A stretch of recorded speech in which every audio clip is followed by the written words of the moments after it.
As widespread firings continue government-wide, the White House is on the defensive this morning. Yeah, it comes after Elon Musk's team requested access to the system that contains the tax filings and bank statements of millions of Americans. ABC's Nicole D'Antonio is in Washington with details.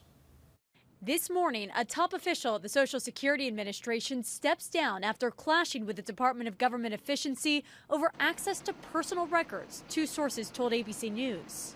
ABC News has learned Elon Musk's team requested access to an IRS system that contains the personal information of millions of Americans, including their tax filings and bank statements. Top administration officials insist this does not mean Musk and his team will go through private tax returns of individuals. I can give absolute 100% insurance. I give you complete and total assurance on that point.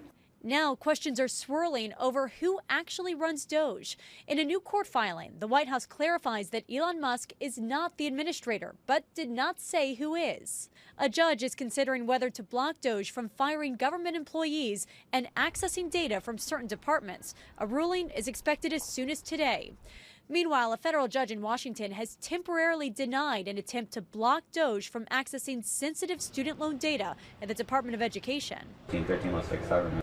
Hundreds of recently hired employees at the FAA have now been fired just weeks after that deadly crash at Washington's Reagan Airport. And sources at the IRS say 15,000 workers have been identified for possible termination. We call it layoffs sometimes, but that's not what it is. It's an illegal firing. And, it's just not credible to say that thousands of people were determined to fall short of expectations. The firings impacted more than a dozen agencies, including the Department of Homeland Security, Veterans Affairs, and the CDC.